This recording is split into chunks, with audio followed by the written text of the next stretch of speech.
ஆண்டவரும் இரட்சகரும் அன்பு தெய்வமாகிய யாசுவா மேசியாவின் நாமத்தினாலே மீண்டும் ஒரு விஷயம் கூட தேவனை ஸ்தோத்திரத்தை உங்களை வாழ்த்துகிறேன். மேசியாவுக்குள் பிரியமான சகோதர சகோதரிகளே, போன வாரம் நம்ம பார்த்தது என்ன?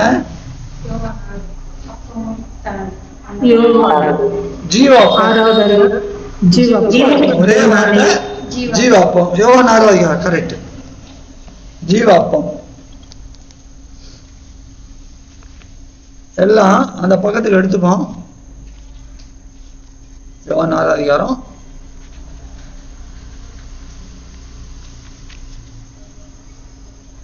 48 58 வரைக்கும் பார்த்தோம் இல்லையா? ஜீவாப்பம் சென்டர்ல பாக்குறது தான் ஜீவம் அப்பம். ஜீவாப்பம் நானே அப்படிங்கிறார். சரி,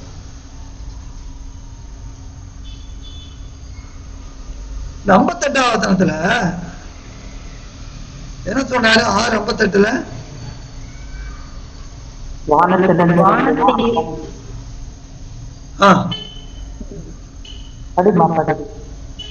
வானத்திலிருந்து இறங்கின அப்பம் இதுவே, இது உங்கள் பிதாக்கள் புசித்த மன்னாவை போல் அல்ல, அவர்கள் மரித்தார்களே, இந்த அப்பத்தை புசிக்கிறவனோ என்றென்றைக்கும் பிழைப்பான் என்றார். சரி, அவங்க மன்னா சாப்பிட்டாங்க, ஆனால் அவர்கள் மரித்தார்கள். இந்த ஜீவ அப்பத்தை சாப்பிடுறவங்க என்றென்றைக்கு பிழைப்பாங்கன்றத இந்த உபதேசத்தை சொல்றப்ப கடினமான உபதேசம் நிறைய பேர் போயிட்டாங்க. நீங்க 60ஆம் வசனம் பாத்தீங்கன்னா தெரியும், அது கடினமான உபதேசம்.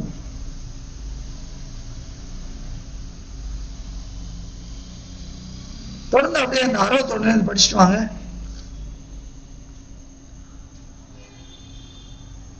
சிலிஷ்டர்கள் அதை குறித்து முறுமுறுக்கிறார்கள் என்று யாசுவா மேசியா தமக்குள்ளே அறிந்து அவர்களை நோக்கி, இது உங்களுக்கு இடரலாய் இருக்கிறதோ? மனுஷகுமாரன் தாம் முன்னிருந்த இடத்திற்கு ஏறி போகிறதை நீங்கள் காண்பீர்களானால் எப்படி இருக்கும்? ஆவியே உயிர்ப்பிக்கிறது, மாம்சமானது ஒன்றுக்கும் உதவாது. நான் உங்களுக்கு சொல்லுகிற வசனங்கள் ஆவியாயும் ஜீவனாயும் இருக்கிறது. ஆகிலும்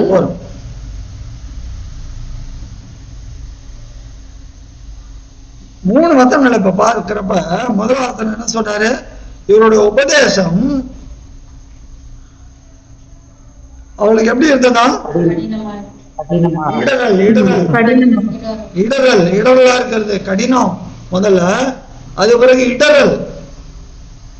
இடரலா இருக்கிறதோ உங்களுக்கு பார்த்திருக்கிறார். அதனாலதான் இடரலா இருக்கிறதோ அப்படின்னு கேட்கிறார். ஏன்னா அவர் தெய்வம், மனுஷனோட உள்ளத்துல இருக்கிறதெல்லாம் தெரியும். அதனால இது உங்களுக்கு இடவா இருக்கிறதோ சொல்லிட்டு, மனுஷகுமாரன் தாம் முன்னிருந்த இடத்துக்கு ஏறி போகிறதை காண்பீர்களால் எப்படி இருக்கும்? இதுவே உங்களுக்கு இடவா இருக்குது. நான் திரும்ப வானத்துக்கு ஏறி போறப்ப உங்களுக்கு இன்னும் எப்படி இருக்கும்?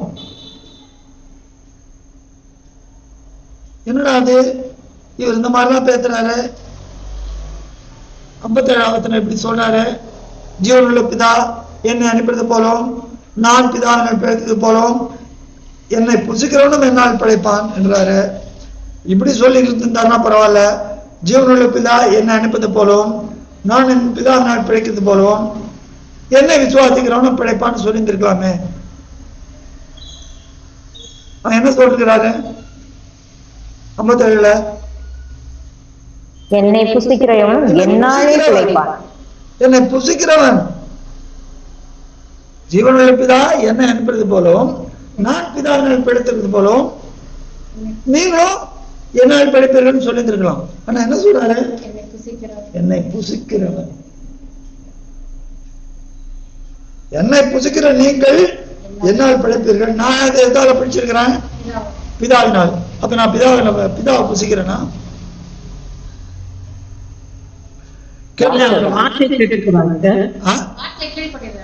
அவருடைய வார்த்தை கேட்டு அதை கை கொண்டு சொல்றாங்க. 8:55 வருதுல்ல.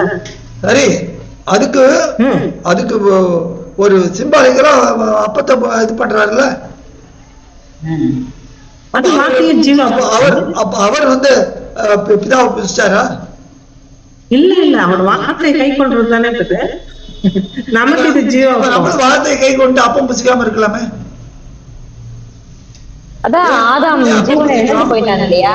ஏன் அப்பம் புசிக்கிறான்? ஆதாம் ஜீவனை இழந்து போயிட்டாரு இல்லையா? சரி, அதுக்காக அப்ப அந்த ஜீவன் இவரால தானே நமக்கு வருது. அப்ப ஆண்டவராய் இயேசு கிறிஸ்து அந்த மாதிரி எதையும் இழக்கல இல்ல. அது சரி. அப்ப நம்ம இல்ல, ஆண்டவர் மனுஷனா வந்தார்ல. அவர் பஸ்கா புசிச்சாரு பண்ணாருல்ல வந்துட்டு.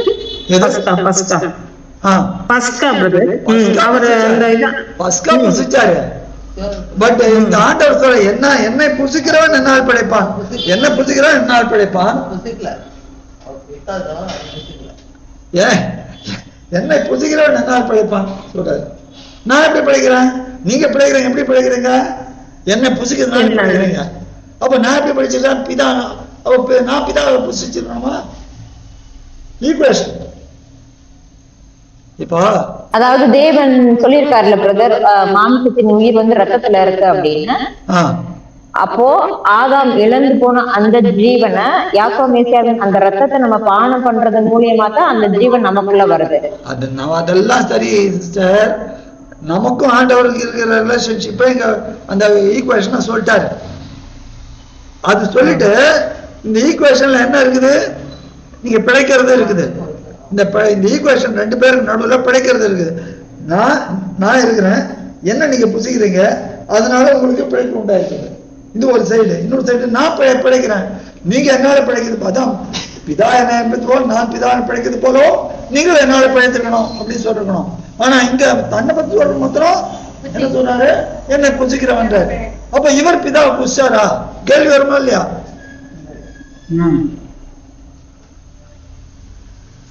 அதான் சொல்லிட்டாருல, இவருக்குள்ள பிதா இருக்கிறாரு அப்படின்னு. அவருக்குள்ள ரெண்டு பேரும் இருக்காங்க இல்லையா? அப்புறம் ஏன் அவர் புசிக்கணும்? அப்ப நம்ம பிதாவை புசிக்கிறோமா? அடுத்த கேள்வி வரும்ல, இவருக்குள் பிதா இருக்கிறான், இவர் புசிச்சா என்னை கண்டவன் பிதாவை கண்டான் இருக்குல்ல. சரி, அதனால இது இது என்ன காரணம், ஏன் இப்படி சொன்னாரு?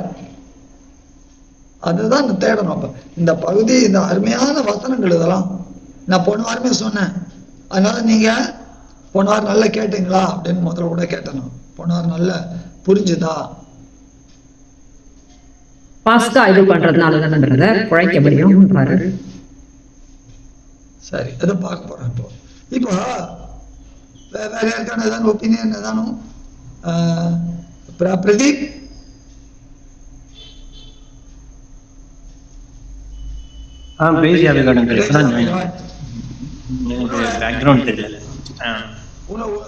நீ என்ன சொல்ற? இல்ல அதான் எனக்கு இப்பதான் ஜாயின் பண்ணேன், பேக்ரவுண்ட் தெரியல. இல்ல, 57வது வசனம், ஜீவனுள்ள பிதா என்னை அனுப்பினது போலவும் நான் பிதாவினால் பிழைத்தது போலவும் என்னை புசிக்கிறவனும் என்னாலே பிழைப்பான் அப்படிங்கிறார். இப்போ இந்த வசனத்தை நல்லா பாக்குறப்ப யோவான் 6:57, அப்போ நீங்க என்ன புசிக்கிறதுனால பிழைப்பீங்க. இது ஒரு சைடு. இன்னொரு சைடு ஒரு பில்டப் பண்றாரு, ஒரு பில்டிங், ஒரு ஒரு ஈக்குவேஷன் அரேஞ்ச் பண்றாரு. நான் பிதாவை பிழைத்தது, நீங்க என்ன பிழைத்திருக்கிறீர்கள். ஓகே, இப்ப நீங்க என்னால எப்படி பிழைக்கிறீங்க? என்ன புசிக்கிறதுனால. பட் இதுல என்ன சொல்றாருன்னா, நான் பிதாவினால் பிழைத்தது போல நீங்கள் என்னால் பிழைக்கிறீர்கள். அப்போ நீங்க எப்படி பிழைக்கிறீங்க? என்ன புசிக்கிறதுனால. அப்ப நான் பிதா புசிச்சேனா? இல்ல, அது கேள்வி வரும் இல்ல, அந்த சீக்வன்ஸ் ஃபாலோ பண்றது. அப்போ வருமா இல்லையா? அழகா சொன்னாரு. அது திரும்ப அதை நிறுத்தி வாசிங்க, அது திரும்ப இங்கிலீஷ்ல வாசி.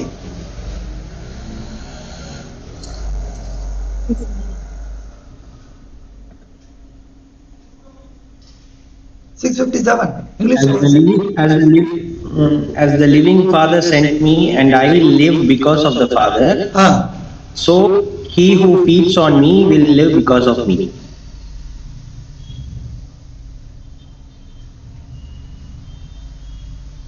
கேட்டீங்களா? கேட்ஸ் uncle. இப்போ I live because of the living Father. You So he who feeds on me will live because of you me. live because of me. I live because of the living Father. Okay? But how you live? Because you eat me. Feed on me. You feed on me or you eat me. But he has already said, just like how I live, you also live. Correct, sir. So you live because you eat something. So that means I also should have eaten something. Oh, சரி சரி. இருக்கா இல்லையா? அப்படின்னு நம்ம அது அது okay சொல்லலாம் அந்த மாதிரி. பட் அவர் பிதாவினுடைய வார்த்தையில அவர் ஏற்றுக்கொண்ட அந்த வார்த்தையில நிலைக்கிறது போல இவர் நமக்கு கொடுக்கிற வார்த்தையில நிலைக்கிறதும் போது நம்ம அது புசிப்பா இதுல அப்பமும் சாப்பிட வேண்டாமே, அது நினைவு கூறணும்னு சொல்லிட்டு இந்த இதுல முழுக்க இந்த இதுல தானே இந்த 6:48 அலசலாரு. அது தன்னுடைய வார்த்தையை பற்றி தான், தன்னதற்கான வார்த்தை பற்றி தான், தேவனுடைய வார்த்தையா இருக்கிறவர். அப்ப அந்த வசனம்லாம் நிறைய சொல்லுது, அவருடைய கட்டளைகளை கை கொள்கிற அவர்கள் நிலைத்திருக்கிறார், அவரும் அவர்கள் நிலைத்திருக்கிறார். அப்ப நிலைத்திருக்கிறதுன்றது வார்த்தையை கை கொள்கிறதுனால அப்போன்றது அது நமக்கு அவரு அது சிம்பாலிக்கலா அவர் செஞ்சு காமிச்சது, இது என் சரீரம், இது என் ரத்தம்ன்றது. பட் அவர் உண்மையா சொன்னது அந்த வார்த்தையான அவர் தான். அந்த வார்த்தையை நம்ம உட்கொள்கிறோம். சரி, மத்தவங்க சொல்லுங்க. Pradeep, you have not brooded on this. Isha sister. என்னை புசிக்கிறவன் என்னால் பிழைப்பான் அப்படின்றது அது பாஸ்காவை கொஞ்சம் இது பண்றாருன்னு நினைக்கிறான் பிரதர். இல்ல அந்த ரைட். பட் ரெண்டு பேரும் டை அப் பண்றாரு. மூணு parties. One side father, mediator and mankind. மூணு பேரும் father, mediator, mankind. So mankind lives because நாம தமிழ்ல சொல்லணும், பரலோகத்தின் தேவன், மத்தியஸ்தர், மனுக்குலம். சரியா? அப்ப மனுக்குலம் பிழைப்பது மத்தியஸ்தரை புசிக்கிறதுனால.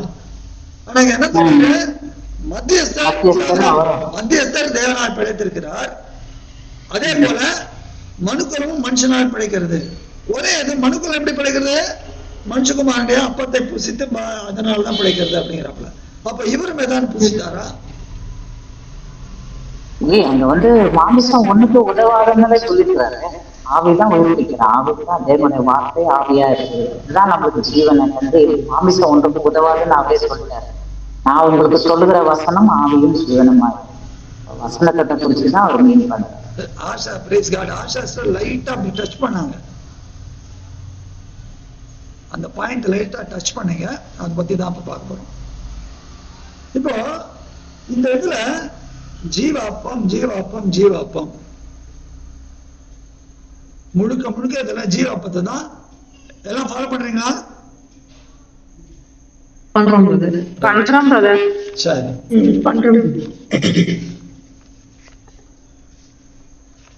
எல்லாரும் கொலோசியர் கேட்டீங்க.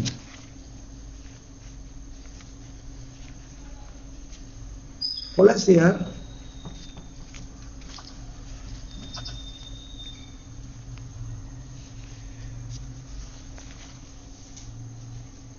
3ஆம் அதிகாரம்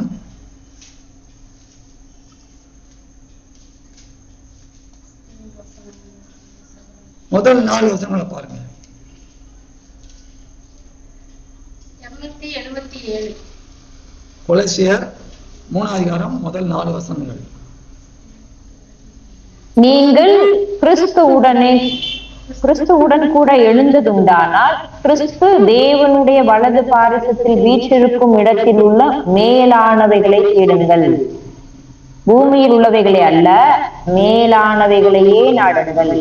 ஏனென்றால் நீங்கள் மரித்தீர்கள், உங்கள் ஜீவன் கிறிஸ்துவுடனே தேவனுக்குள் மறைந்திருக்கிறது.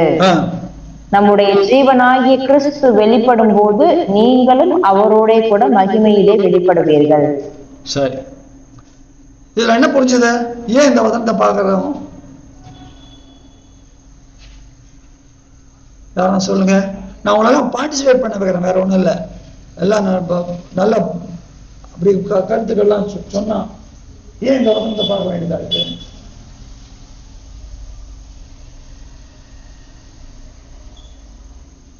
உங்கள் ஜீவன் கிறிஸ்துவுடனே தேவனுக்குள் மறைந்தார். கிறிஸ்துவுடனே தேவனுக்குள் மறைந்தது. ஆமா, ஆனா நம்ம கிறிஸ்துவோட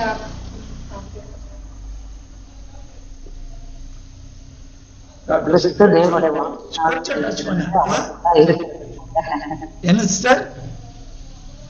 தேவனுடைய வார்த்தையான அவருக்குள் இருந்தது போல அவர் பிழைத்திருந்து இந்த பூமியில நமக்கு அந்த பிழைப்பை கொடுத்துட்டு போயிட்டாரு. இப்போ அவர் அங்க இருக்கிறபடினால அந்த அந்த கன்டென்ஷனுக்கு, அந்த கேள்விக்கு இந்த பதில் ஒரு மறைமுகமா இங்க பாக்குறோம்.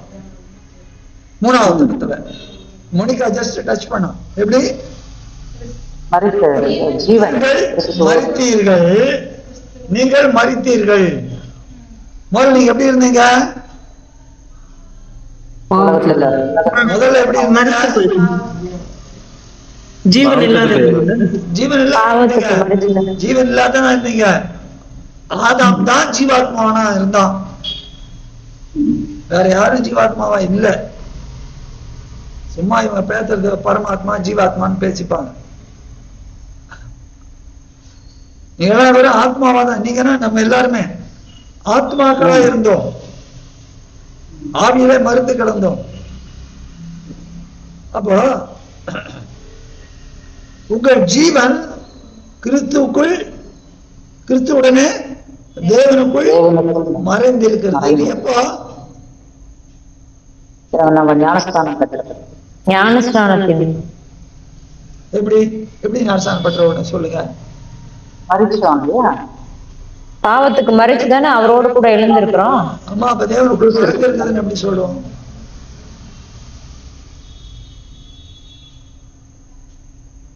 புரியல உங்க கேள்வி. இல்ல, ஞானஸ்நானம் எப்படி சொல்றீங்க? மறுபடியும் பிறக்கிறது தானே. அதாவது உங்கள் ஜீவன் கிறிஸ்துவுடனே தேவனுக்குள் மறைந்திருக்குதுன்றதுக்கு அர்த்தம் என்ன? பவுல் அழகா வளர்க்கிறாரு பரிசுத்தாவியை கொண்டு. நல்லா அந்த வசனத்தை கூர்ந்து பாருங்க. தேவன்கிட்ட தானே பிரதர் ஜீவன் வெளிப்பட்டது. நமக்கு அவர்கிட்ட தானே அந்த ஜீவன் வெளிப்பட்டது. இல்ல, உங்கள் ஜீவன் நீங்க சொல்றாரு. முதல் ஒரு பகுதி என்ன சொல்றாரு? நீங்கள் மறைத்தீர்கள்ன்றாரு. உடனே என்ன சொல்றாரு? உங்கள் ஜீவன் கிறிஸ்துவுடனே தேவனுக்குள் மறைந்திருக்கிறது. அவரோட ரத்தம் சிந்துதலினாலதான் அந்த ஜீவன் நமக்கு கிடைச்சது. அது தேவனுக்குள் மறைந்திருக்கிறதுன்னு சொல்றாரு. அது அவர் மாமிசம் பிற்கப்பட்டதுனாலே நமக்கு என்ன கிடைக்கிறது? அவர் ரத்தம் சிந்தி, அவர் மாமிசம் பிற்கப்பட்டு அவர் ரத்தம் சிந்ததுனால நமக்கு என்ன கிடைக்கிறது? ஜீவன்.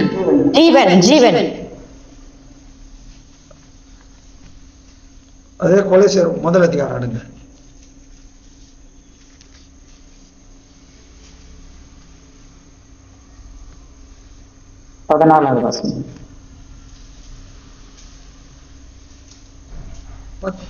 இருபதாம் பாருங்க.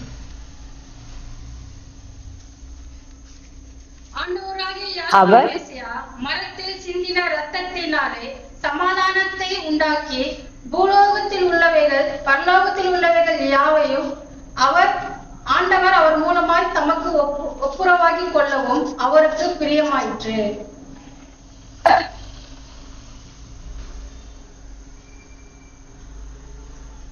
கிறிஸ்து மூலமாய் தேவனுக்கு ஒப்புரவாக்கி கொள்ள தேவனுக்கு பிரியமாயிற்று.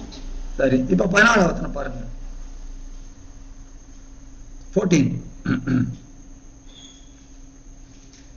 குமாரனாகிய அவருடைய ரத்தத்தினாலே பாவம் மன்னிப்பாக்கி மீட்பு நமக்கு உண்டாயிருக்கிறது. சரி, இப்போ இந்த 2 வசனத்தோட பின்னணியில எபேசியர் 1 அதிகாரம் 7 வசனம் பாருங்க.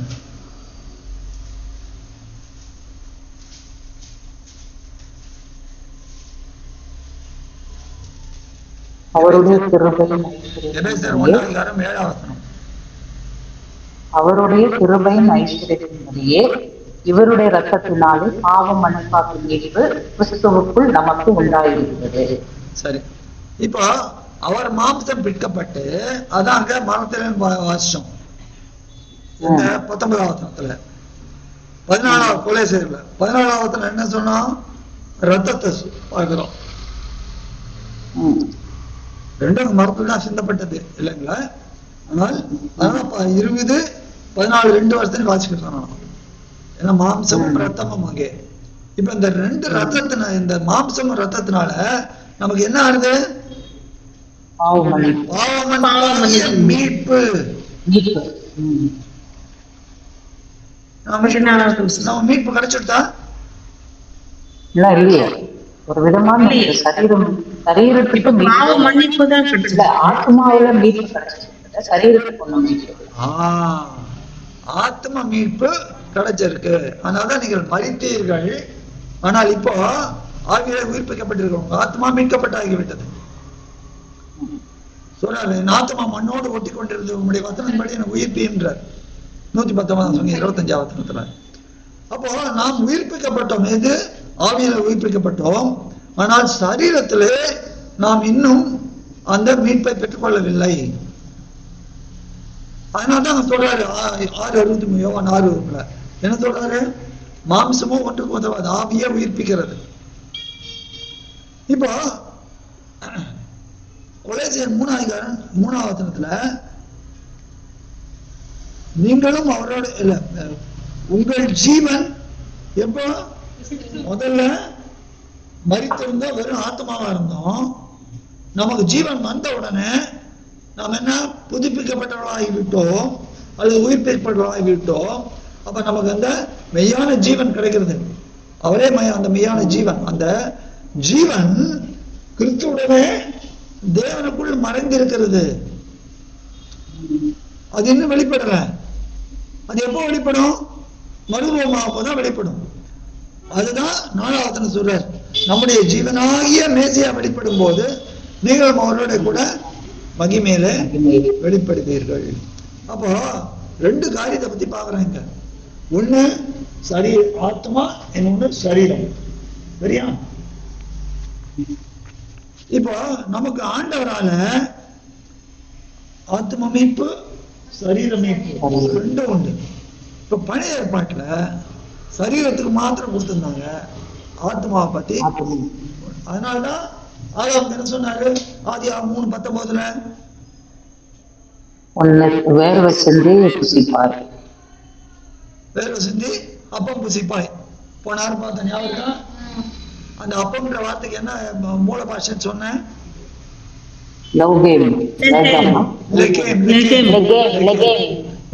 வார்த்தை.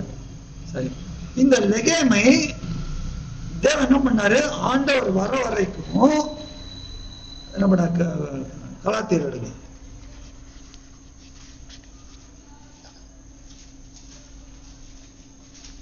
கலாத்தியர் 3ஆம் அதிகாரம்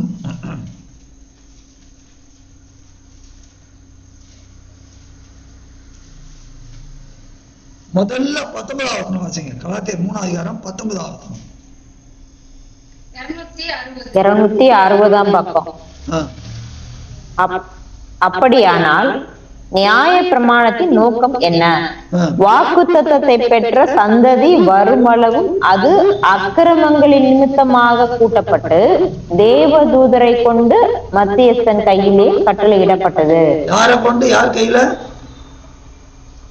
தேவதூதரை கொண்டு மேசியாவின் கையில.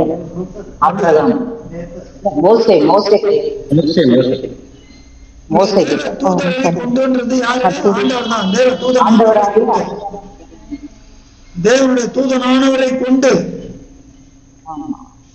மத்தியஸ்தன் கையில. மத்தியஸ்தன் அங்க யாரு? மோசே. யார் கொடுத்தார் பிரமாணத்தை? மூலமாக கொடுத்தது தேவன் கொடுத்தாரு. ஆனா குமாரன் தான் அதை கொடுத்தாரு. எப்படி? விரலால் எழுதினார். மோசே யாரு பார்த்தாப்ல? குமாரன் தான் பார்த்தேன். ஆண்டவர் தான் பார்த்தாரு. போல் அவர் கையில இருக்கு. பேசுறாரு தேவன், பார்க்கறது ஆண்டவரை. என்ன மகிமையான காரியம் பாருங்க. ரெண்டு பேரும் பிரிக்கவே முடியாது. ஆமென். இப்போ அந்த பிரமாணம் கொடுத்திருக்கிறாரு. பிரமாணத்தை யாரு கொண்டு கொடுத்தாரு? குமாரன். குமாரனை கொண்டு அவரை கொண்டு மோசேயின் கையில கொடுத்தாரு. ஏன் இப்படி கொடுத்தாருன்னு பாக்குறப்ப அதே அதிகாரத்துல 23 25 வரைக்கும் பாருங்க. என்ன வசனங்களோட அழகாக எழுதி வச்சிருக்கா பாருங்க தேவன் பரிசாவை கொண்டு. 23 25 வரைக்கும் பாருங்க. I really rejoice. ஆதலால் விசுவாசம் வருகிறதற்கு முன்னே வெளிப்பட போகிற விசுவாசத்திற்கு ஏதுவாக நாம் அடைக்கப்பட்டவர்களாய் நியாயப்பிரமாணத்தின் கீழ் காவல் பண்ணப்பட்டிருந்தோம். இவ்விதமாக என்ன அர்த்தம்? We were guarded. அதாவது ஆண்டவராகிய We were யாசுவா guarded. மெசியா வர Temporarily-ஆ நாம் காவல் பண்ணப்பட்டோம்னாங்க. காவல்ல வச்சிருந்தார். ஏதோ ஒரு தீர்ப்பு வர்றதுக்காக அது வரைக்கும் காவல வச்சிருந்தார். இவ்விதமாக நாம் விசுவாசத்தினாலே நீதிமான்கள் ஆக்கப்படுவதற்கு நியாயப்பிரமாணம் நம்மை கிறிஸ்துவினிடத்தில் வழி நடத்துகிற உபாத்தியாய் இருந்தது. அப்படின்னா அர்த்தம் நியாயப்பிரமாணம் என்ன பண்ணித்தன? என்ன நியாயப்பிரமாணம் எனக்கு காவலா இருந்தது. ஆனா கிறிஸ்துவ என்ன தரத்தரன்னு எடுத்து வந்து கிறிஸ்துவிட்ட விட்டுடுது. நியாயப்பிரமாணம் என்ன எங்க கொண்டு விடுறது? கிறிஸ்துவிட குணா விடுறது. ஏன்? அவர் நியாயப்பிரமாணத்தை தண்ணீரை நிறைவேற்றுகிறார். புரியுது எல்லாருக்கும்? அதனால்தான் சொல்றாரு நியாயப்பிரமாணத்துல என்னை பத்தி எழுதியிருக்குதுன்றார். மோசே நியாயப்பிரமாணங்கள், சங்கீதங்கள், தீர்க்க புஸ்தகங்கள், ஆகமங்களை என்னை கூட எழுதியிருக்குது என்றார். அப்ப முதல்ல பாவம் செய்த ஜீவாத்மாங்கிற ஆதாம் பாவம் செய்த உடனே அவன் வெறுமன ஆத்மாவாயி வெறும் மாம்சத்துல இருந்த நாட்களிலே அவனுக்கு என்ன சொன்னாரு? நீ உன் வேர்வையினாலே முகத்தின் வேர்வையினாலே அப்ப புசிப்பாய். போன வாரம் நம்ம பார்த்தோம். என்ன பார்த்தோம்? லூக்கா 22 44 ஞாபகம் இருக்கா? லூக்கா 22:44 ஞாபகம் இருக்கா? வாசிங்க.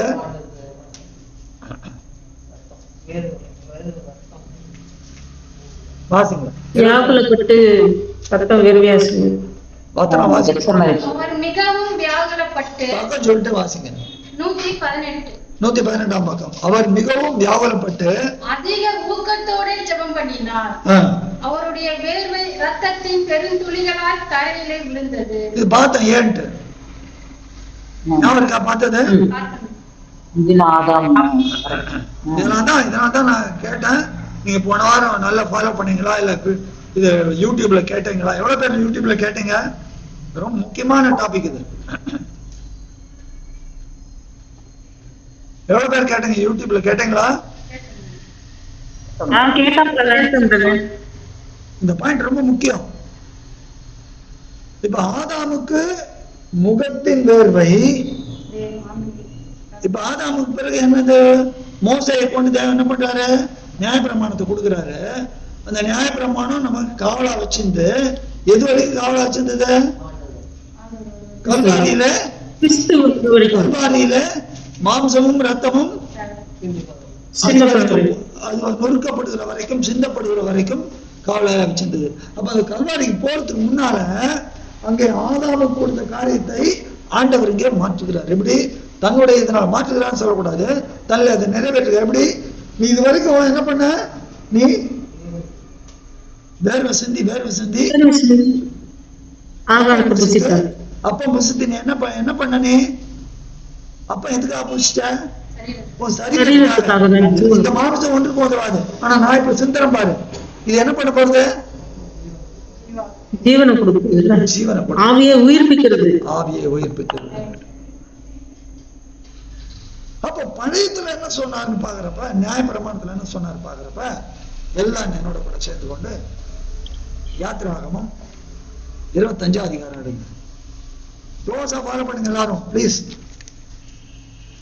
புரியுதுன்னா அந்த ஸ்டேஜ்ல கேளுங்க. இது வரைக்கும் புரியுது எல்லாருக்கும்? புரியுது.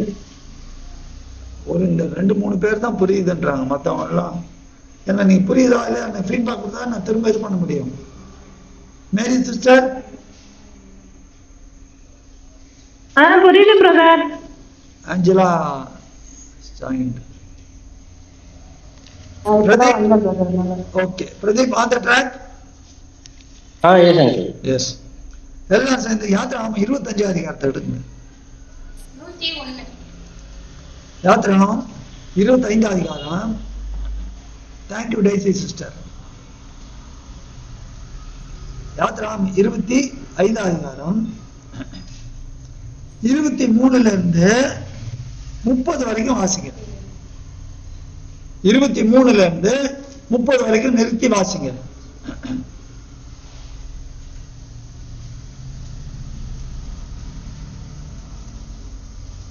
சீத்திம் மரத்தால் ஒரு மேஜையும் பண்ணுவாயாக. அது 2 முழ நீளமும் 1 முழ அகலமும் 1.5 முழ உயரமுமாய் இருக்க கடவுது. அதை பசும் பொன் தகட்டால் மூடி சுற்றிலும் அதற்கு பொன்னினால் திறனை உண்டாக்கி சுற்றிலும் அதற்கு 4 விகற்கடையான சட்டத்தையும் அதன் சட்டத்திற்கு சுற்றிலும் பொன்னினால் திறனையும் உண்டாக்கி அதற்கு 4 பொன் வளையங்களையும் பண்ணி அவைகளை அதன் 4 கால்களுக்கு இருக்கும் 4 மூலைகளிலும் தைக்க கடவாய். அந்த வளையங்கள் மேஜையை சுமக்கும் தண்டுகளுக்கு இடங்களாய் இருக்கும்படி சட்டத்தின் அருகே இருக்க வேண்டும். அந்த தண்டுகளை சீத்திம் மரத்தினால் செய்து அவைகளை பொன் தகட்டால் மூட கடவாய். அவைகளால் மேஜையை சுமக்கப்பட வேண்டும். கொஞ்சம் ஒரு நிமிஷம் சிஸ்டர் வாசிக்கிறோம் 30 வரைக்கும். இதெல்லாம் படிக்கிறப்ப முதல்ல படிக்கிறப்ப எப்படி இருந்திருக்கும்? பிராங்கா சொல்லுங்க. ஆமா ஃபர்ஸ்ட் எல்லாம் இருந்தது, அப்புறம் மத்த இது பண்ண அது பண்ண போர் அடிக்குது. நண்பர் படிக்க சொன்னாரேன்னு படி, இந்த பிரதர் படிக்க சொன்னாரேன்னு படி. ஆனா எவ்வளவு மகத்துவம் உள்ள இருக்கு பார்ப்போம். நம்ம வாசிங்க சிஸ்டர். 28 வரைக்கும் வாசிங்க. அந்த தண்டுகளை சீத்திம் மரத்தினால் செய்து அவைகளை பொன் தகட்டால் மூடக்கடவாய். அவைகளால் மேஜை சுமக்கப்பட வேண்டும். அதற்குரிய தட்டுகளையும் தூப கரண்டிகளையும் கிண்ணங்களையும் பானபலி கரகங்களையும் பண்ணக்கடவாய். அவைகளை பசு பொன்னினால் பண்ணக்கடவாய். மேஜையில் நித்தம் என் சன்னதியில் சமூக தப்பங்களை வைக்க கடவாய். இப்போ என்ன சொல்றாருங்க? மரத்தினாலே ஒரு சித்தி மரம். சித்தி மரம் இந்த டாபிக் வந்து தனியா டிஸ்கஸ் பண்ணணும். இது ஏன் சித்தி மரம் என்னன்றது அது இன்னொரு ஸ்டடியில பார்க்கணும். ஒரு சித்தி மரத்தினால் ஒரு மேஜையை பண்ணி அதுல என்னென்னலாம் பண்ணணும், அது எப்படி எதால மூடணும்?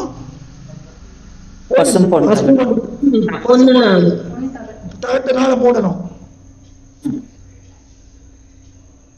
பண்ணி மேஜையும் பண்ணி அந்த மேஜையில் என்ன பண்ணாரு?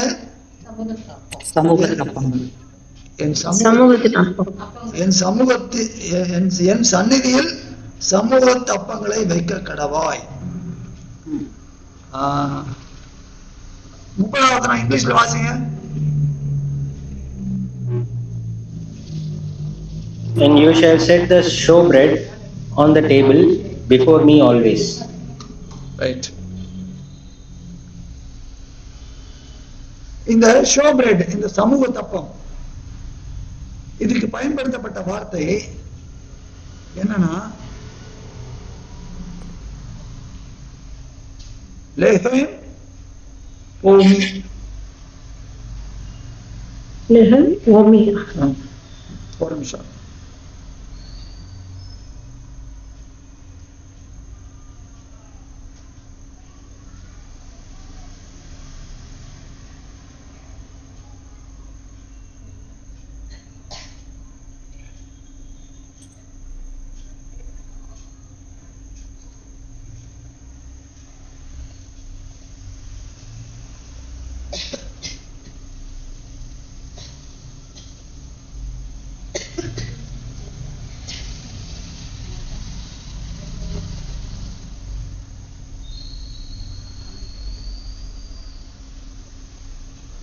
லெஹேம் பனீம் பொன்மீன்ல பனீம் லெஹேம் பனீம்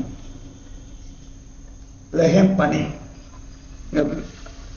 உங்கள் சார்பாக இங்க இருக்கிற மோனிகா பாக்குறா. லெஹேம் பனீம் இருக்கா கீழே. அடுத்த பனீம்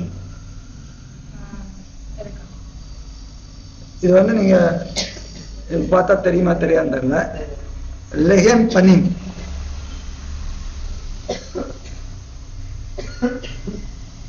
ரெண்டு வார்த்தை பயன்படுத்தும். லெஹேம் என்றால் அப்பம் அல்லது இங்க ஷூ பிரெட். ஏன் அது ஷூ பிரெட் போட்டிருக்காங்க. பனீம் என்றால் தமிழ் என்ன போட்டிருக்காங்க? சந்நிதி. சந்நிதி. சந்நிதி. சரி. சந்நிதி என்று அல்லது சமூகம். சமூகம் சந்நிதி அல்லது சமூகம். சந்நிதின்றது வந்துட்டு பிராமின் லாங்குவேஜ். சந்நிதி என்றது அல்லது சமூகம். அதனால சமூக தப்போன்னு பேர் அதுக்கு.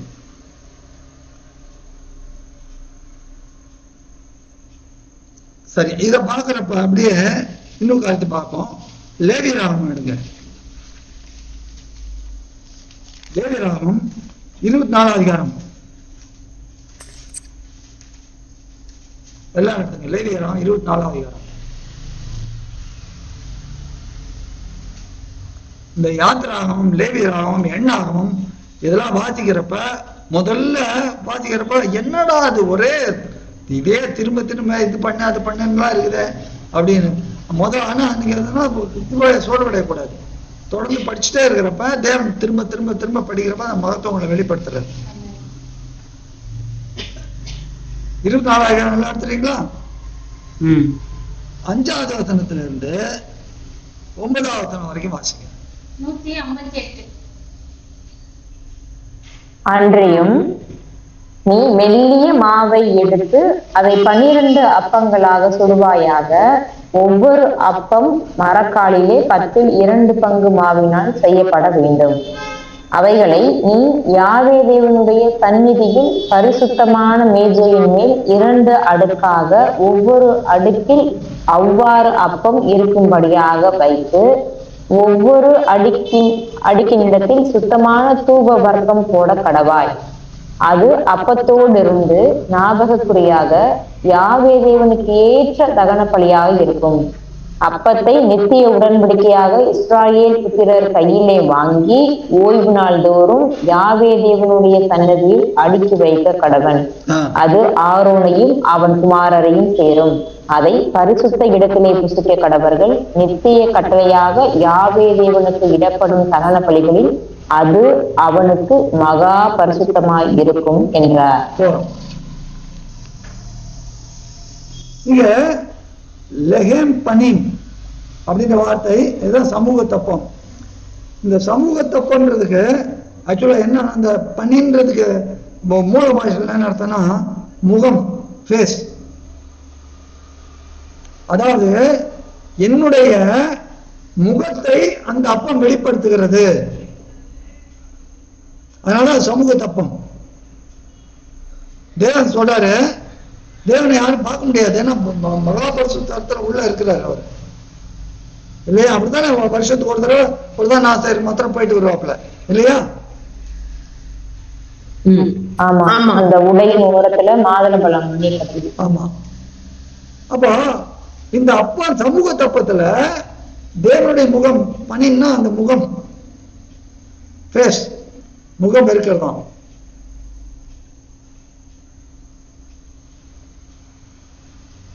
தேவனுடைய முகம் அங்கே காணப்படுகிறது. தேவனுடைய முகத்தை யார் பார்க்க முடியும்? குமாரன் மட்டும்தான் கொடுத்தது, யாருமே பார்க்க முடியாது, பார்த்ததில்லை. அப்ப இந்த அப்பத்தை எங்க வைக்கிறது, அது என்னன்னா அது வந்து யார் சாப்பிடுறத?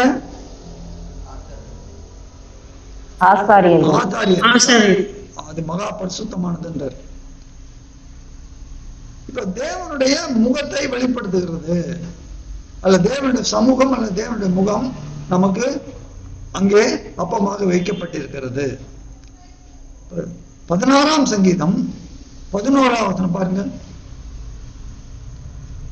எல்லாருக்கும் தெரிஞ்ச வசனம். 14:11 கிடையாது. 16. ஜீவ மார்க்கத்தை எனக்கு தெரியப்படுத்தினீர், உம்முடைய சமூகத்திலே நித்திய பேரின்பமும், உம்முடைய வலது உம்முடைய சமூகத்திலே பரிபூரண ஆனந்தமும், உம்முடைய வலது பரியாசத்தில் நித்திய பேரின்பமும் உண்டு. மாத்திரவே கூடாது. 16-11 எப்படி? உம்முடைய சன்னிதானத்துல என்னவா? உம்முடைய சன்னிதானத்துல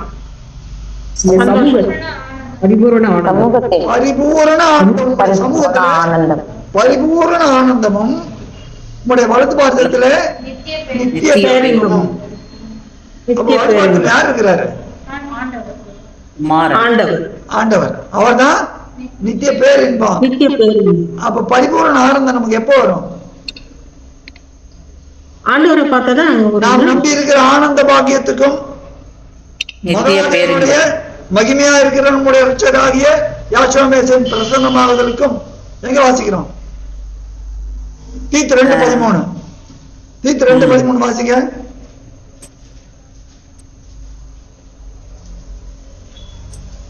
டைட்டஸ் 2:13.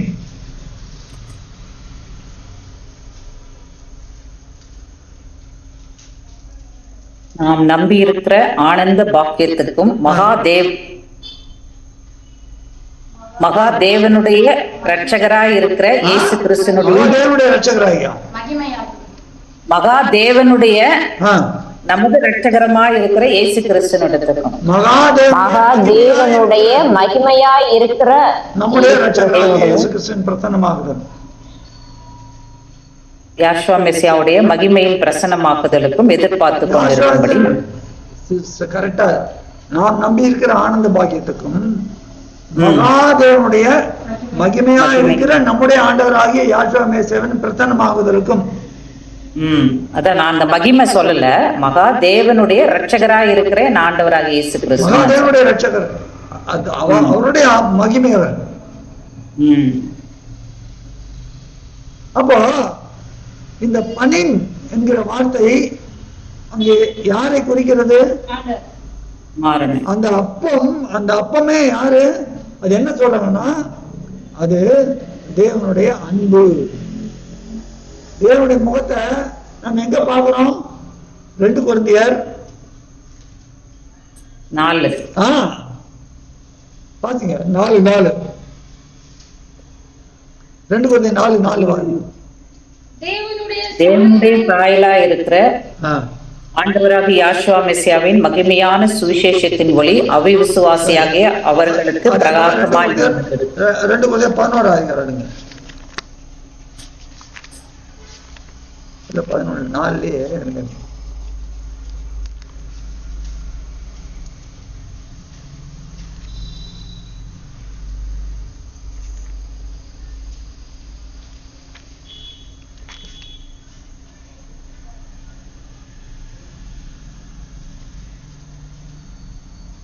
6 கூட இருக்கு பிரதர். 2 கொரிந்தியர் 4.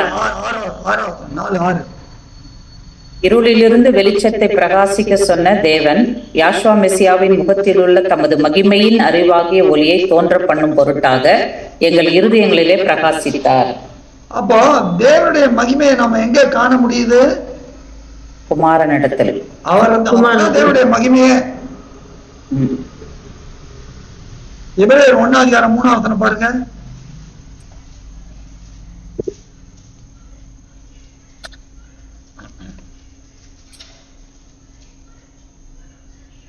இவர் அவருடைய மகிமையின் பிரகாசம்.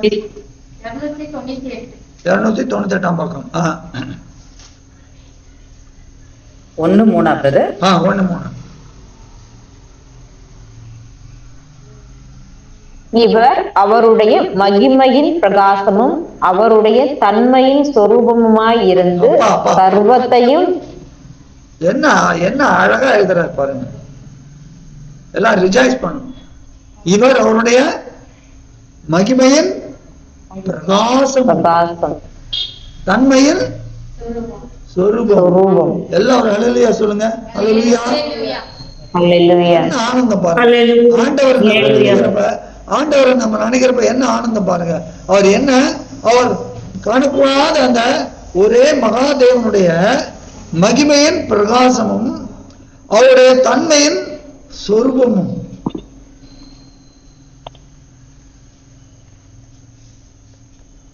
இப்போ இந்த அப்பம் பாத்தாளிகள் தான் சாப்பிடணும்.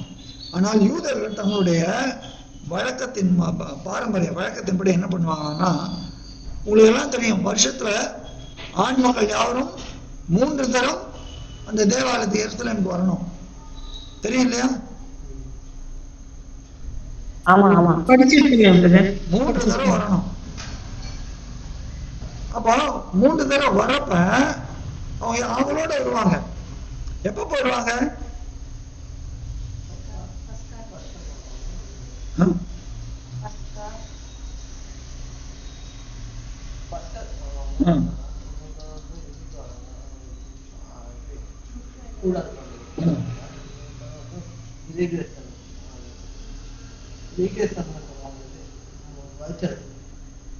முதல் பலன் பண்டிகை 3 தடவை வரணும்.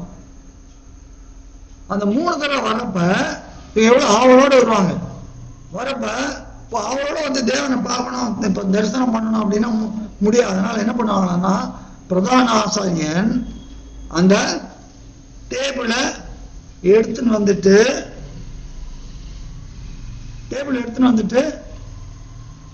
அந்த திரைச்சீலை வச்சுட்டு எல்லா ஜனங்களும் காமிப்பாங்களாம். சொல்லி இது தேவனுடைய அன்பு. சொல்றது யாரு? யூதர்கள். எதை பார்த்து சொல்லுவாங்க? அந்த சமூக தப்பத்தை ஜனங்களுக்கு காமிச்சு உள்ள எடுத்து போயிடுவாங்க. என்ன சொல்லுவாங்கன்னா, இது இருக்குது, நீங்க இதெல்லாம் சர்ச் பண்ணி பார்க்கலாம். டேபிள், அந்த கோல்டன் டேபிள். அந்த கோல்டன் டேபிள் ஏன்னா மரம் எதை காட்டுகிறது? மரத்தினால மேஜை பண்ணுன்றாரு. ஆனா பசும்பொன்றால மூடுன்றாரு. மரம் எதை காட்டுகிறது? மனுஷனா காமிக்கிறது. ஆனா மனுஷனா இருக்கக்கூடாது, தேவ சமூகத்தில் இருக்க முடியாது. அதனால என்ன பண்றாரு? பசும்பொன் மூடு. அந்த பசும்பொன் யாரு? ஆண்டவர். அப்ப மனுஷன் மறைக்கப்படணும். மனுஷன் தேவ சமூகத்தில் காட்டுறது யார் இருக்கணும்? ஆண்டவர் இருக்கணும், மத்தியஸ்தர். புரியுதா? புரியுது.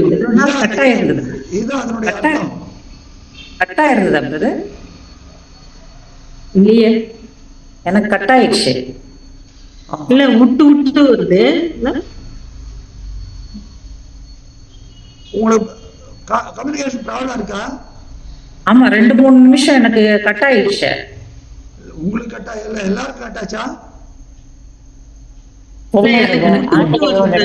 ஒவ்வொருத்தரா சொல்லுங்க. எனக்கு இல்ல பிரதர், எனக்கு கொஞ்சம் விட்டு வருது. அப்ப உங்க சைடுல உடனே ஓகே. அப்போ மரத்தை பசும்பொந்தாட்டால் மூடுகிறார். பசும்பொன் ஆண்டவர், மரம் மனுஷன். மனுஷன் ஏன் கம்பேர் பண்றது பிரதர்? அது மனுஷனை நான் நிறைய சொல்லி கொடுத்துருக்கிறேன். ஓகே அந்த இதுல வார்த்தையில வருது இல்ல, மரங்கிற மனுஷன், அந்த இதுல. ஓகே புரியுது இல்ல, தெரியுது. அப்ப இந்த மனுஷன் மறைக்கப்பட்டு மனுஷனை எதால கவர் ஆகணும்? தேவன் பார்க்கணும்னா ஆண்டவரால மூடப்படும். அது எப்போ ஆறுது? கலாத்தியர் 3:27 பாருங்க. கிறிஸ்துவ தரித்துக் கொண்டார், ஞானஸ்நானம் எடுத்து.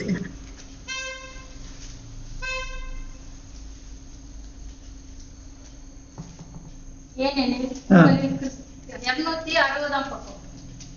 ஏனெனில் உங்களில் கிறிஸ்துவுக்குள்ளாக ஞானஸ்தானம் பெற்றவர்கள் எத்தனை பேரோ அத்தனை பேரும் கிறிஸ்துவை தரித்துக் கொண்டீர்களா? ஞானஸ்தானம் அப்ப ரொம்ப முக்கியம். இப்ப ஞானஸ்தானத்துல நம்ம என்ன பண்ணோம்? அடக்கம் பண்ணப்பட்டு நம்ம கிறிஸ்துவுக்குள்ள போயிடுறோம். அப்ப கிறிஸ்து நம்மை மூடி இருக்கிறார். அப்ப தேவ சமூகத்துல நம்ம பிழைக்கிறதுனால நாம எப்படி கிறிஸ்துவுடனே கூட தேவனுக்குள்ள இப்ப மறந்து இருக்கிறோம், அப்ப வெளிப்படும் சரீரத்துக்குரிய காரியம் சொல்றாரு கொலைசேர்ல. அப்போ இந்த இந்த அப்பத்தை அவர்கள் எப்படி கொண்டு வருவாங்க? எல்லாரும் அந்த இதை மூடி கொண்டு வருவாங்க. ஏன்னா 8ஆம் 4ஆம் அதிகாரம் எடுங்க.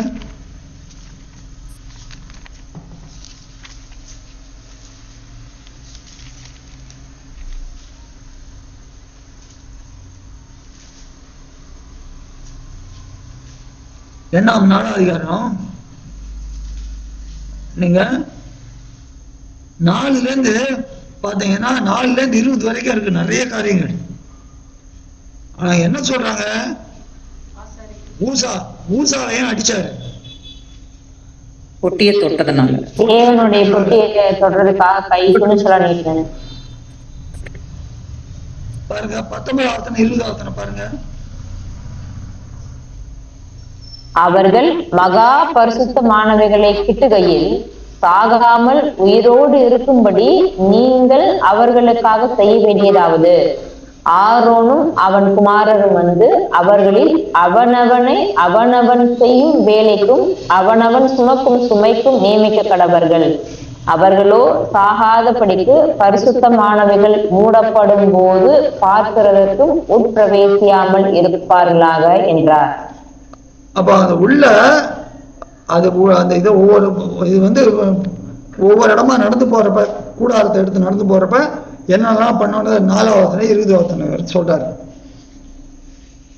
இப்போ இதை ஜனங்கள் அதனால என்ன பண்ணுவாங்கன்னா, இந்த ஜனங்கள் பார்க்க கூடாதுனால என்ன பண்ணுவாங்க, அந்த கோல்டன் அந்த தங்க மேஜையில இந்த அப்பா அதெல்லாம் வச்சுட்டு அதை மூடிட்டு வெளியே கொண்டாந்துட்டு ஜனங்களுக்கு அதை உயர்த்தி அந்த இதை மாத்திரம் காமிப்பாங்க. இது தேவனுடைய அன்பு. தேவனுடைய அன்புன்னு எதை காட்டுறாங்க? சமூக தப்பம். மேஜையும் மேஜையில இருக்கிற சமூக தப்பையும் அப்பத்தையும் அவங்க என்ன சொல்றாங்க? இது தேவனுடைய அன்பு. ஆனா இந்த அப்பம் என்ன ஆயிடும்? இப்ப இதுல பார்த்தோம் லேவியராமத்துல, லேவியராமத்துல பார்த்தோமே 24ஆம் அதிகாரத்துல 8ஆம் வசனம்.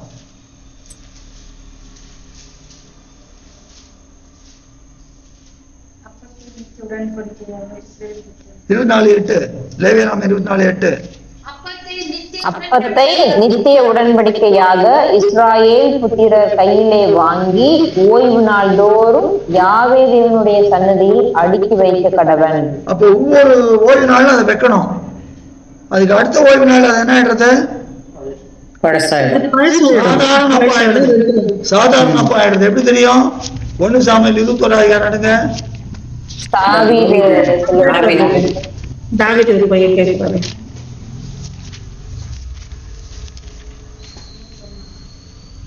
கொலேசியர் என்ன அதிகாரம் சொன்னீங்க பிரதர் முதல்ல? அப்ப 3ஆம் அதிகாரம். இல்ல கொலேசியர் ஃபர்ஸ்ட் சொன்னீங்க, அப்பதான் எனக்கு கட் ஆயிடுச்சு. நீங்க கொலேசியர் ஏதோ சொன்னீங்க. எபேசியர்ல ஒரு வசனம் சொன்னீங்க, 1ஆவது அதிகாரமா? ஆமா, எபேசியர் 1:3. ஓகே. பாருங்க 21ஆம் அதிகாரம் 1 சாமுவேல் 21ஆம் அதிகாரம் 4ஆம் வசனம் பாருங்க. 368ஆம் பக்கம். 370. சரி 370. 4ல இருந்தா பிரதர் 4. ஆசாரியன் தாவீதுக்கு பிரதி உத்தரமாக, பரிசுத்த அப்பம் இருக்கிறதே ஒழிய சாதாரண அப்பம் என் கையில் இல்லை, வாலிபர் ஸ்திரீகளோட மாத்திரம் சேராதிருந்தால் கொடுப்பேன் என்றான். இப்ப 6ஆம் வசனம் பாருங்க. அப்பொழுது யாவே தேவனுடைய சன்னதியிலிருந்து எடுக்கப்பட்ட சமூக தப்பங்களை தவிர வேறே அப்பம் அங்கே இராதபடியினால் ஆசாரியன் அவனுக்கு 5ஆம் வசனம் வாசிங்க. 5ஆம் வசனத்துல இன்றைய தினம் வேற அப்பம் பாத்திரத்தில் பிரதிஷ்டை பண்ணப்பட்டதினால் இது சாதாரண அப்பமாயிற்று. இப்போ ஆசாரியர்கள் தான் அது சாப்பிடணும் பொதுவா. ஆனா எதுக்கு சாப்பிடுறாங்க? அவங்களுக்கு அந்த வேலை செய்யறதுக்காக அந்த இது வந்துட்டு பரிசுத்தமானதுன்னு சொல்லிட்டு தேவன் கொடுக்குறாருல்ல, அதுவா? அப்பத்தை சாப்பிடுறது பிழைக்கிறதுக்காக. அவங்களுக்கு ஆகாரம். நீ வேர்வையால அப்பம் புசிப்பாய். வேர்வையால் அப்பம் புசிப்பானா வேர்வை உடைச்சு ஒவ்வொருத்தரும் ஒரு வேலை பண்றாங்க. ஒரு வேலை பண்ணி அது காசு வாங்கி சம்பாதிச்சு அந்த காசுனால அப்பம் வாங்கி சாப்பிடுறாங்க. லேவியர்கள் அவங்க எப்படி காசு வாங்குவாங்க? அவங்க என்ன உழைக்கிறாங்க? அவங்க வேலை என்ன? அவங்க கூட தேவனுக்கு ஆராதனை செய்யறது. அதுதான் அதற்கான சம்பளம். அந்த சம்பளம் தான் இந்த அப்பம். புரியுதா? புரியுது. அப்போ இது இவங்க சாப்பிடுறாங்க. இது சாப்பிடுறதுனால அவங்களுக்கு என்ன ஆகுது? சரீரம் பிழைக்கிறது. ஏன்னா அப்புறம் மாமிச தேவைகள் நிறைவேறுது. இதுதான் லெஹேம். ஆனால் லெஹேம் புனிம் என்பதை அவர்கள் அது வேணா ஒவ்வொரு வாரம் மாத்திரம் என்ன சாதாரணம் ஆயிடுது, வெறும் லெஹேம் ஆயிடுறது. புரியுதா? லெஹேம் புனிம் என்று அங்கே தேவ சமூகத்தில் இருக்கிறப்ப லெஹேம் புனிம் தேவ சமூகத்து அப்பம். ஆனா அடுத்த வாரம் வேற ஒண்ணு மனசுல வைக்கிறப்ப இதை எடுத்துறாங்க. இது என்ன ஆயிடுது? லெஹேம் வெறும் அப்பம் ஆறுது. புரியுது? எல்லாருக்கும் புரியுது. இது எப்படி இருக்குதுன்னா, ஆச்சாரியன் பிரதான ஆசிரியர் வருஷத்துக்கு ஒரு தடவை போயிட்டு வருவாரு. சரி, முடிஞ்ச உடனே அடுத்த வருஷம் மறுபடியும் போயிட்டு வருவாரு. ஆனா கிறிஸ்துவோ ஒரே சுத்தலத்துல பிரவேசித்திருக்கிறார். ஹல்லேலூயா. God bless you. அதே போல இந்த லெஹேம் புனிம் என்பது லெஹேம் ஆயிடுறது. ஆனால் மேசியாவோ என்றைக்கும் லெஹேம் புனிம், நிரந்தர லெஹேம் புனிம். புரியுதா?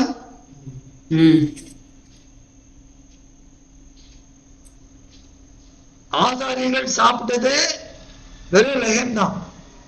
அவங்க எப்படி பிழைக்கிறாங்க? அந்த வெறும் லெஹேம்னால பிடிக்கிறாங்க. எப்படி? அவங்க ஆதாம் சந்ததியில ஆதாம் சாயல வருவாங்க. ஆனால் மேசியாவின் சாயலுக்கு நாம் முன்குறிக்கப்பட்டதுனால நமக்கு மேசியா என்ன ஆறாரு? அவர் தான் மெய்யான லெஹேம் புனிம். அதுதான் ஜீவ அப்பம். அதனால்தான் ஜீவனுள்ள பிதா என்னை அனுப்பினது போல. அந்த பாயிண்ட்டுக்கு வர, ஜீவனுள்ள பிதா என்னை அனுப்பினது போல. ஜீவனுள்ள பிதா எப்படி அனுப்பிச்சாரு?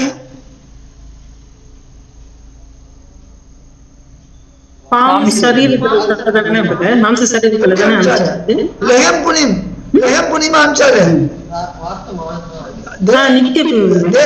தேவனுடைய மகிமையை பிரகாசிக்கிறார். புரியுதா? I don't know how many people are rejoicing. I really rejoice. எப்படி? தேவனுடைய மகிமையை அனுப்புறாரு இவர். அப்போ இவர் அவரால் பிழைக்கிறார். அதனால இதை புசிக்கணும்ன்றது கிடையாது. தேவனுடைய மகிமையே வெளிப்படுத்துறார். நான் தேவனுடைய மகிமையை வெளிப்படுத்துறதுனால நான் பிதாவினால் படைத்திருக்கிறேன். நீங்கள் என்ன புசிக்கிறதுனால படைப்பீர்கள். ஹல்லேலூயா. அப்போ யோவான் 6:57 அர்த்தம் இப்ப எல்லாருக்கும் வழங்கிச்சா? பிரதீப் இல்ல இது முன்னாடியே புரிஞ்சுது. நீங்க ஏதோ அந்த புசிக்கணும்னு சொல்லி ரிலேட் பண்ணனால்தான் நாங்களும் சும்மா இருந்தோம். இது முன்னாடியே புரியுமே. இல்ல பட் அந்த ஆர்கியூமெண்ட், அந்த இதுல ஆர்கியூமெண்ட் அப்படி வரும்ல. நான் புசிச்சு நீங்க என்ன புசிக்கிறதுனால படைக்கிறேன், நான் படைக்கிறேன்றப்ப யார் அது? இவர் the very face of God.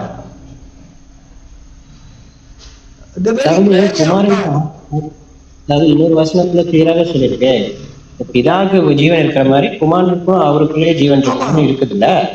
So அவருக்கு அவர் அவருடைய வெளிப்பாடு தானே. அதனால ஆப்வியஸ்லி அது அவரால்தான் பிழைத்திருக்கிறேன் அப்படின்னு. அப்போ நான் பிழைக்கிறதுக்கு அவரை புசிக்க வேண்டும். அவர் என்றைக்கு பிழைத்திருக்கிறார். மரித்தார். எதுக்காக மரித்தாரு? நமக்காக மரித்தார், அவருக்காக அல்ல. அவர் என்றைக்கு பிழைத்திருக்கிறார். அவர் மரித்தே ஆனால் சதா காலம். பிதா எப்படி? என்றைக்கும் ஜீவிக்கிறவர். இவர் மரித்து உயிர்த்தெழுந்த என்றைக்கும் பிழைத்திருக்கிறவர். அப்போ இவருடைய அப்பத்தை, இவருடைய சரீரத்தை, இவருடைய ரத்தத்தை நாம் புசித்து பானம் பண்ணும்போது நாம் பிழைக்கிறோம். அப்போ உண்மையான ஜீவ அப்பம் அல்லது உண்மையான சமூக தப்பம் இவர் தான். இதை இஸ்ரேலர்கள், யூதர்கள் தெரியாம பாரம்பரியமா அவங்க கண்கள் கூடாக்கப்பட்டதுனால இதை பாரம்பரியமா செஞ்சுட்டு இருந்தாங்க. ஆனா மெய்யான தேவ சமூக தப்பம் அல்லது லெஹர் புண்ணியம் என்பது யாரு? ஆண்டவர் தான். நல்ல புரிதலா இருக்கும். மோசையின் ஆகமங்களில் எல்லாம் என்னை குறித்து எழுதி இருக்குதுன்னு சொல்றாரு. எவ்வளவு இது மாத்திரம் இல்லை, இதுவும் ஒரு முக்கியமான காரியம். இது ரொம்ப முக்கியமான காரியம். ஏன்னா யோவான் 6ஆம் அதிகாரத்துல அவ்வளவு முக்கியமான சொல்றாரு. அப்ப அதுக்கு ஒத்ததா என்ன? தேவ சமூக தப்பம். அப்ப இவர் தான் தேவ சமூக தப்பம். யூதர்கள் அவளது நியாயப்பிரமாணத்திலே காவல் பண்ணப்பட்டிருந்தார்கள். அது தேவன் அடைச்சு வச்சிருந்தார். கலாத்தில் வாசிக்கிறோம். அப்போ அது அவற்றை கொண்டு வந்து விடுறத மாத்திரம் அவங்க ஏத்துக்க மனசு இல்லையா? அவன் கண்கள் குருடாக்கப்பட்டது. ஏன்? எதுக்காக? நமக்காக. நம்மளாம் ரட்சிக்கப்படணும் அப்படின்றதுக்காக தேவன் அவருடைய இருதயத்தை கடினப்படுத்தி இருக்கிறார். இவர்தான் மெய்யான தேவ சமூகத்தினுடைய அப்பம். இவர் தான் அதனால்தான் ஜீவ அப்பம். ஜீவனுள்ள பிதா என்ன அனுப்பினது போல. அப்போ அந்த ஜீவனுள்ள பிதாவுடைய சமூகத்தின் அப்பம் நானும். அதனால்தான் ஜீவ அப்பம் நானே. அந்த அப்பம் இல்ல, நான் தான் அந்த அப்பம், ஜீவனுள்ள அப்பம். என்னாலே நீங்கள் பிழைப்பீர்கள். அந்த அப்பத்தை புசிக்கிறவன் என்ன பண்ணுவான்? மாம்சத்தில் தான் பிழைப்பான். ஆனா என்ன புசிக்கிறவனோ அவன் என்னென்றைக்கு பிழைப்பான். அல்லேலூயா. எல்லாரும் புரிஞ்சுதா? புரிஞ்சுது பிரதர். ஒரு கொஸ்டின் பிரதர். இந்த கொலேசியர் 3ல சொன்னீங்க தேவனுக்குள் மறைந்திருக்கிறதுன்றது. அப்ப அது இன்னும் இது ஆகலையா? ஆமா, தேவனுக்குள் இருக்குது. ஜீவனாகிய கிறிஸ்து வெளிப்படும் போதுதான் அது. அதான் கேட்டேன். Okay okay. ஏன்னா இப்ப இருக்கிற சரீரம் எப்படிப்பட்ட சரீரம்? லட்சியான சரீரம். தேவன் ஆவியா இருக்கிறார். மாம்சம் ரத்தம் தேவனுடைய ராஜ்யத்தை சுதந்திரிப்பதில்லை. அப்ப நம்ம என்ன பண்ணுவார்? தேவன் வானத்துக்குரிய ஒரு மகிமையான சரீரத்தை கொடுப்பார்.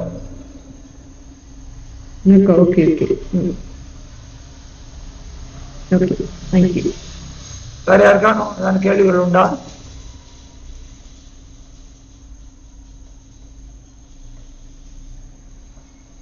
யாருக்கான கேள்வி உண்டா? புரியலையா? இருந்தா கேளுங்க.